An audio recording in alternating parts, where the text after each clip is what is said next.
The writer says the greatest tragedy is not failure, but living a life that was never truly yours.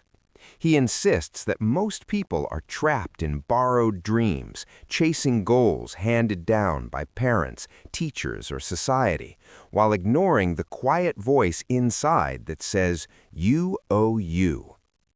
The writer says the problem is simple but devastating. People wait for permission. They wait for someone to validate them, to give them the green light, to tell them they are worthy. And while they wait, life passes them by. He says this waiting is a form of self-betrayal because every day you delay ownership, you surrender your power. He illustrates this with his own story. Eric Thomas was homeless, living on the streets of Detroit, angry at the world. He blamed his father for leaving, his teachers for failing him, society for ignoring him. He says he was waiting for someone to rescue him, but no one came. And then he realized no one is coming.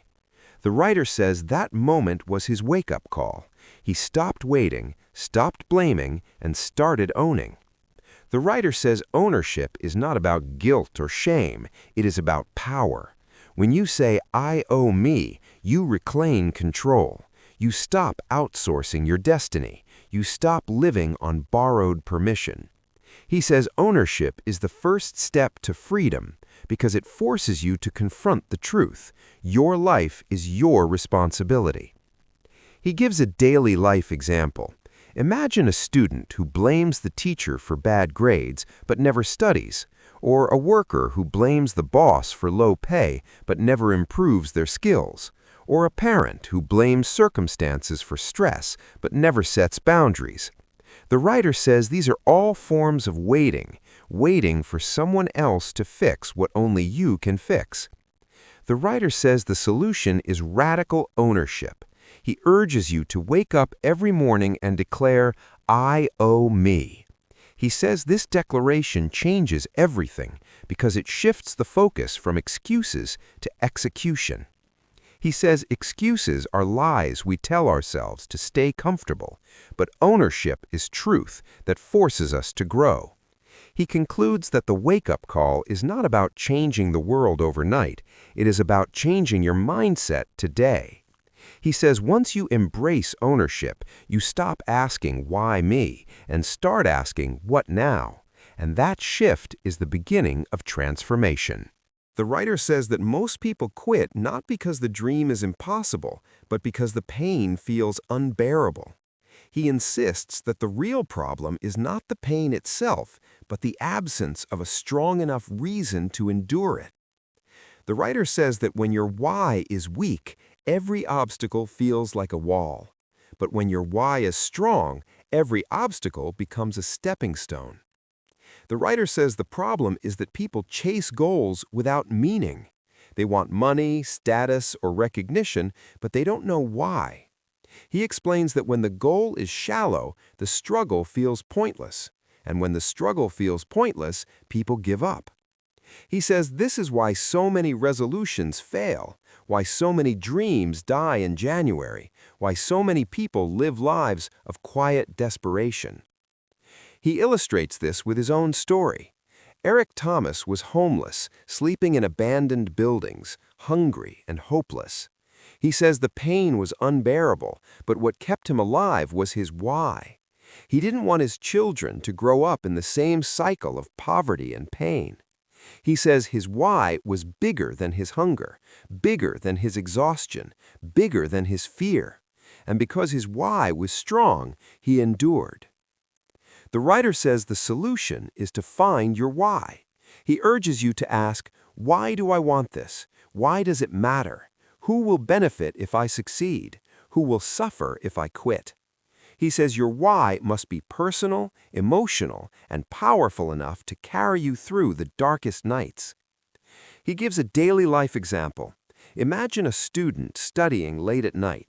If the goal is just to pass the exam, the fatigue wins. But if the why is to become the first in the family to graduate, the fatigue loses. Or imagine a worker grinding through long hours. If the goal is just a paycheck, the stress wins. But if the why is to give their children a better life, the stress loses. Or imagine an athlete training in the cold. If the goal is just a medal, the pain wins. But if the why is to prove to themselves that they are unstoppable, the pain loses. The writer says that purpose transforms pain. He explains that pain without purpose feels like punishment, but pain with purpose feels like progress.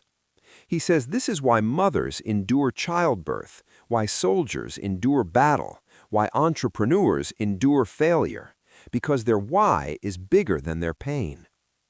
He concludes that finding your why is not optional, it is essential. He says without a why, you will quit, but with a why, you will rise. He says once you discover your why, you will realize that the pain was never the enemy. The real enemy was meaninglessness. And once you defeat meaninglessness, you become unstoppable.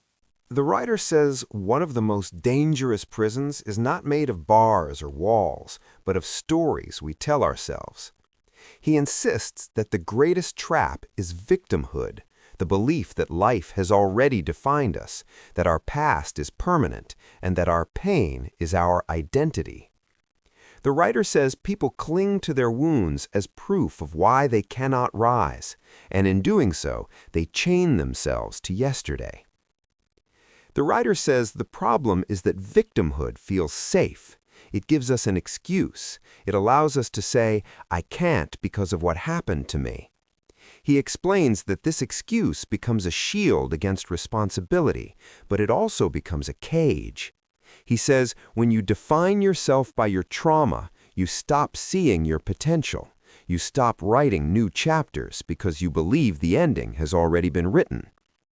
He illustrates this with his own story. Eric Thomas dropped out of high school, lived homeless, and carried anger like a weapon. He says he believed he was broken, destined to fail, and defined by abandonment. But then he realized the story you tell yourself is the story you live. The writer says he stopped telling himself he was a victim and started telling himself he was a survivor, a fighter, a leader. And that shift changed everything. The writer says the solution is to rewrite your story. He urges you to stop rehearsing your pain and start rehearsing your power.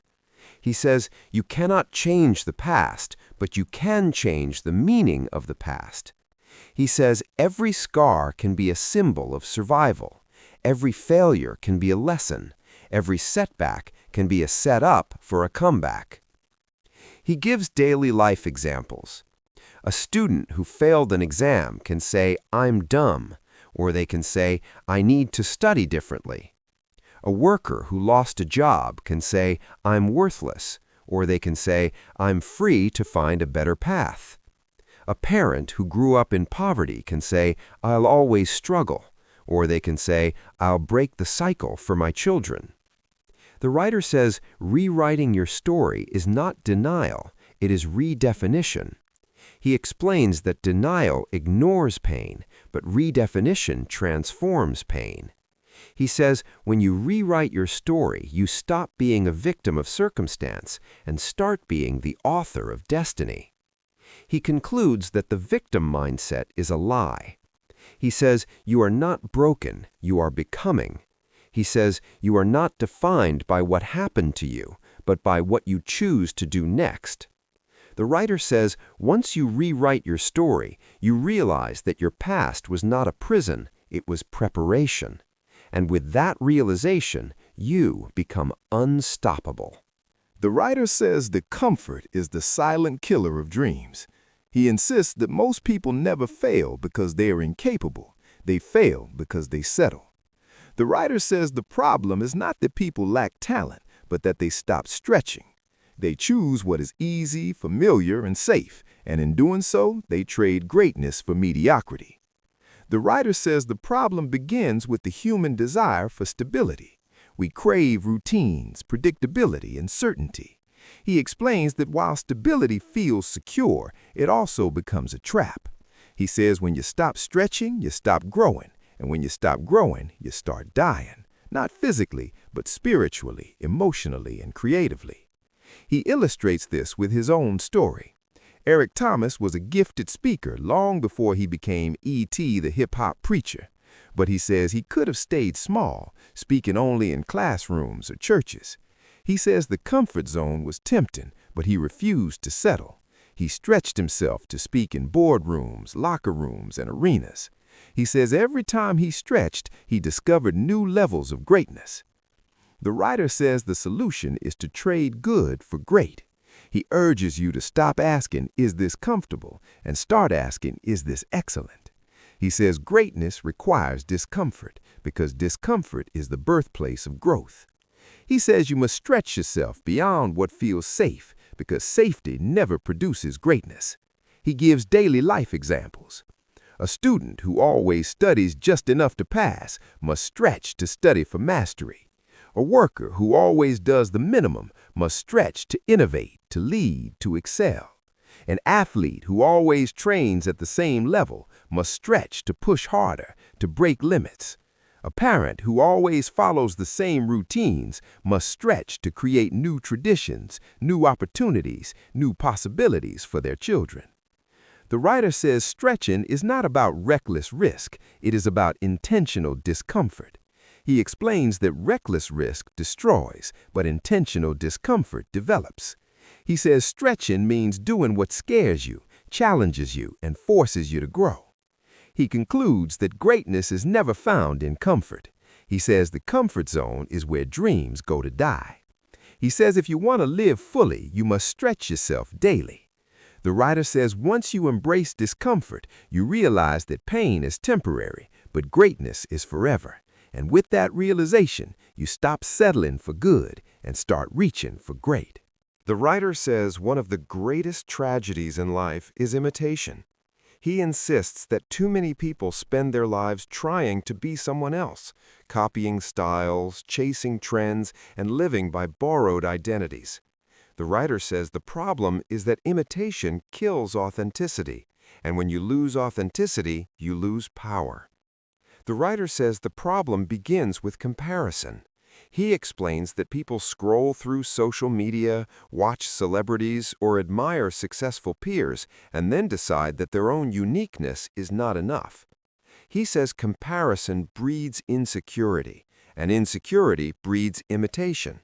He says when you imitate, you abandon the very thing that makes you irreplaceable. He illustrates this with his own story.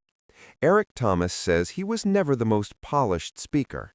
He didn't have the academic pedigree, the perfect grammar, or the corporate tone, but he had raw energy, passion, and authenticity.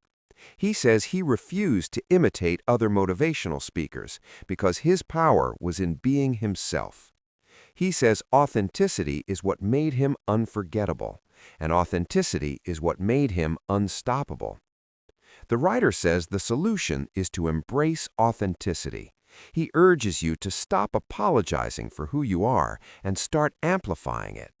He says your uniqueness is not a weakness, it is your weapon. He says the world doesn't need another copy, it needs your original. He gives daily life examples. A student who struggles in math but excels in art should not hide their creativity to fit in. A worker who is quiet but thoughtful should not pretend to be loud to be noticed. An athlete who plays with heart but not flash should not imitate showmanship to gain attention. A parent who raises children differently should not feel guilty for breaking traditions. The writer says authenticity is not about perfection, it is about alignment.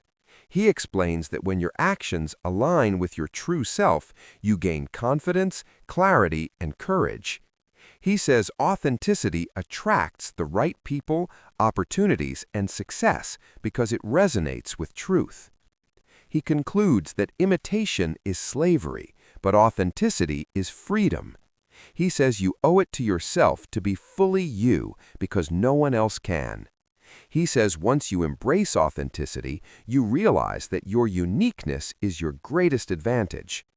The writer says the world doesn't reward copies, it rewards originals. And once you live authentically, you become unforgettable. The writer says motivation is a spark, but discipline is the fire that keeps burning. He insists that most people fail not because they lack inspiration, but because they lack consistency. The writer says the problem is that people wait to feel like it before they act. They rely on motivation, which is fleeting, instead of discipline, which is enduring. The writer says the problem begins with the illusion of motivation. He explains that motivation feels powerful in the moment, after a speech, a video, or a burst of energy, but he says motivation fades when the alarm rings at 5 a.m., when the gym feels cold, when the work feels boring. He says if you rely on motivation, you will quit when the feeling disappears. He illustrates this with his own story. Eric Thomas says he didn't always feel like waking up at 3 a.m. to study, to write, or to prepare speeches. He says he didn't always feel like grinding when he was exhausted, broke, or discouraged. But he says discipline carried him when motivation failed. He says discipline is what turned his dreams into reality, because discipline doesn't ask how you feel, it asks what you promised. The writer says the solution is to build discipline. He urges you to create habits that don't depend on feelings. He says discipline is doing what you said you would do, long after the mood has left. He says discipline is the bridge between goals and achievement, between dreams and reality. He gives daily life examples. A student who studies every day, even when tired, builds mastery. A worker who shows up early, even when unmotivated, builds trust. An athlete who trains consistently, even when sore, builds strength. A parent who spends time with their children daily, even when busy, builds connection. The writer says discipline is not glamorous. It is repetitive, boring, and often invisible. But he explains that discipline compounds. He says small daily actions, repeated consistently, create massive results over time. He says discipline is the secret behind every empire, every champion, every legend. He concludes that motivation is temporary, but discipline is eternal. He says you owe it to yourself to stop waiting for feelings and start building habits. He says once you embrace discipline, you realize that success is not about intensity, it is about consistency. The writer says discipline is the ultimate freedom because it frees you from the tyranny of moods. And once you master discipline, you become unstoppable. The writer says pain is inevitable, but suffering is optional. He insists that the difference between those who rise and those who remain stuck is not the absence of pain, but the ability to transform it. The writer says the problem is that most people see pain as punishment. They believe their struggles disqualify them, their scars weaken them, and their failures define them. He says this mindset turns pain into a prison. The writer says the problem begins with how we interpret hardship. He explains that when people face rejection, loss, or trauma, they often ask, "Why me?" He says this question keeps them trapped because it focuses on blame instead of growth. He says pain becomes paralyzing when it is seen as meaningless. He illustrates this with his own story. Eric Thomas grew up abandoned by his father, homeless and hopeless. He says his pain was real, but he refused to let it be wasted. He turned his pain into fuel, using it to push harder, to study longer, to speak louder. He says his pain became his platform because it gave him credibility, empathy, and resilience. The writer says pain is not a weakness, it is a weapon when you choose to wield it. The writer says the solution is to reframe pain. He urges you to stop asking, "Why me?" and start asking, "What now?" He says every setback can be a setup for a comeback. Every scar can be a story. Every wound can be wisdom. He says pain is the raw material of greatness because it teaches lessons comfort never could. He gives daily life examples. A student who fails an exam can use the pain of failure to study harder and succeed next time. A worker who loses a job can use the pain of rejection to reinvent themselves and discover new opportunities. An athlete who suffers injury can use the pain of recovery to build mental toughness and inspire others. A parent who grew up in poverty can use the pain of struggle to teach their children resilience and gratitude. The writer says turning pain into power is not denial, it is transformation. When you transform pain, you stop being a victim of circumstance and start being a creator of destiny.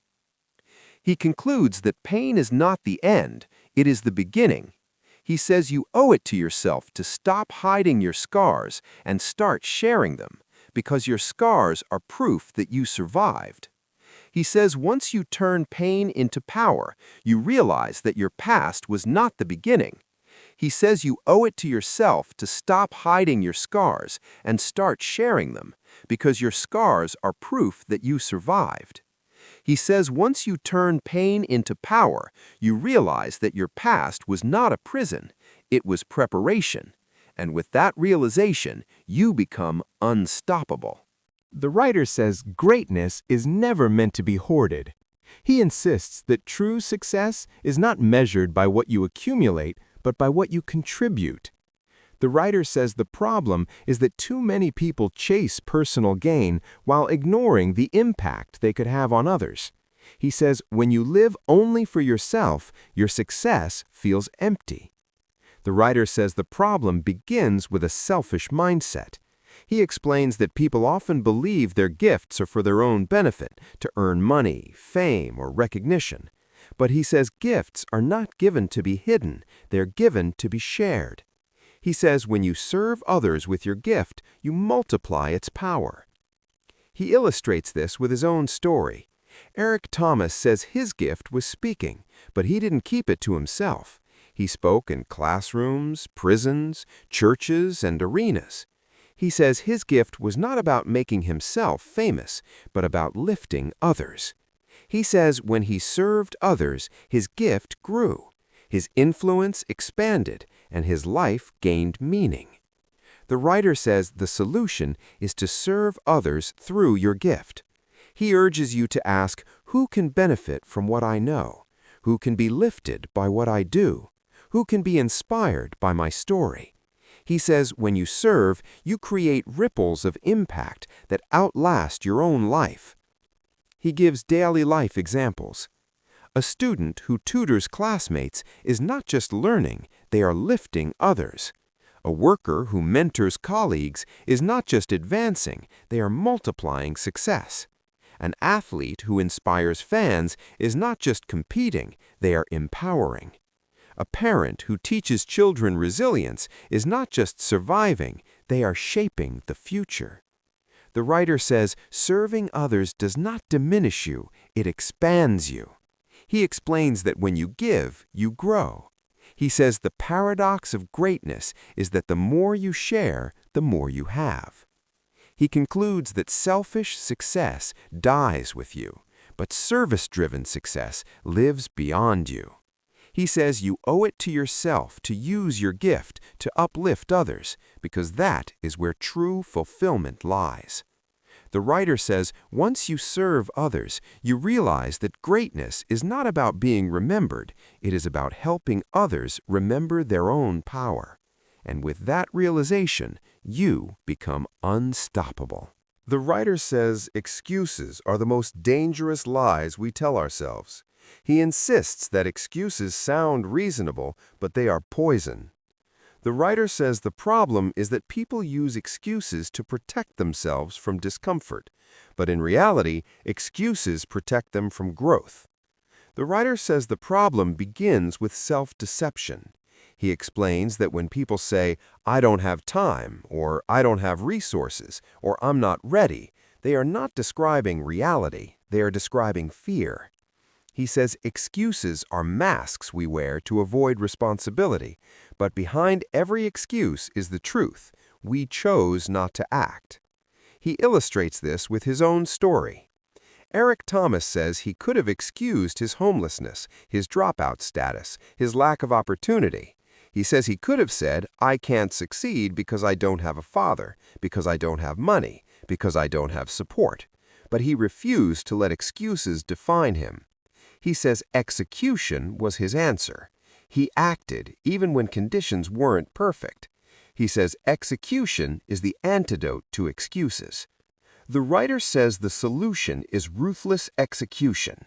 He urges you to stop waiting for perfect conditions and start acting with what you have. He says execution doesn't ask if you're ready, it asks if you're willing.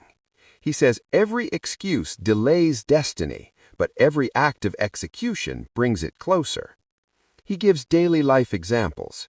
A student who says, I don't have time to study, but spends hours scrolling social media. Execution means turning off the phone and opening the book.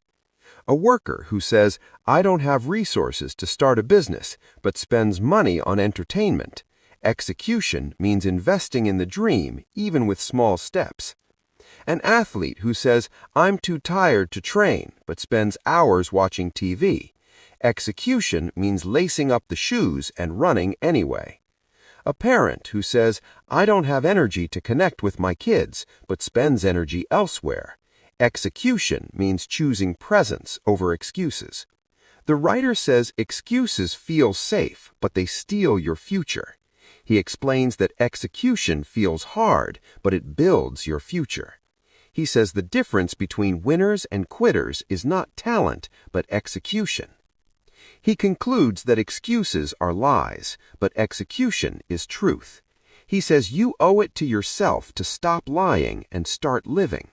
He says once you embrace execution, you realize that success is not about conditions, it is about decisions.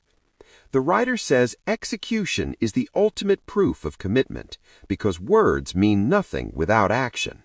And once you master execution, you become unstoppable. The writer says the most dangerous addiction is not drugs or alcohol, it is validation. He insists that too many people live for applause, approval, and recognition, while ignoring the one voice that matters most, their own. The writer says the problem is that people outsource their worth. They measure themselves by likes, followers, grades, promotions, or praise, and in doing so, they forget the truth. You owe you. The writer says the problem begins with external dependency. He explains that when people live for validation, they become slaves to opinion. He says they chase approval from bosses, teachers, friends, or strangers online, but never stop to ask, do I approve of myself? He says this dependency creates emptiness because external validation is temporary. He illustrates this with his own story. Eric Thomas says he was once driven by proving people wrong, proving teachers, critics, and doubters wrong. But he realized that living for others' approval was exhausting. He says the breakthrough came when he stopped seeking validation and started seeking transformation. He says the goal was no longer to impress others, but to become the best version of himself. The writer says the solution is radical self-commitment. He urges you to stop asking, do they like me? And start asking, am I growing? He says transformation is not about applause, it is about alignment. He says you owe it to yourself to become who you were meant to be, not who others expect you to be. He gives daily life examples. A student who studies not to impress teachers, but to expand their own mind. A worker who performs not to please the boss, but to master their craft. An athlete who trains not to win medals, but to conquer their own limits. A parent who raises children not to gain praise, but to build a legacy of love. The writer says transformation is internal. He explains that validation is external and fleeting, but transformation is eternal and fulfilling. He says when you transform, you stop living for applause and start living for purpose. He concludes that the ultimate truth of this book is simple. You owe you. He says you don't owe the world approval. You don't owe society conformity. You don't owe critics explanations. You owe yourself growth, authenticity, discipline, and greatness.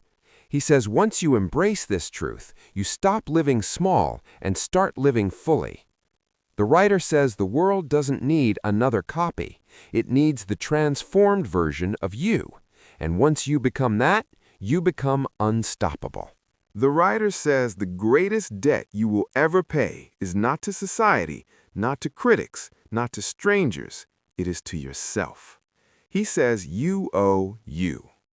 And now, after walking through the lessons of this book, the challenge is clear. Stop waiting. Stop excusing. Stop imitating. Stop seeking validation. Start owning. Start stretching. Start transforming. Start serving. The writer says your life is not a rehearsal. It is the only performance you get. So here is the call to action. If this message spoke to you, don't just watch, act. Like this video to affirm your commitment. Comment with your why so others can be inspired. Share this video with someone who needs a wake-up call. Subscribe to join a community of thinkers, dreamers, and doers who refuse to settle. And if you're ready to go deeper, to ignite your power, your purpose, and your why, get your copy of You Owe You by Eric Thomas. The link is waiting in the description. The writer says you don't owe the world excuses. You don't owe society conformity. You don't owe critics explanations. You owe you. And once you pay that debt, you will discover the freedom, the greatness, and the destiny that was waiting all along.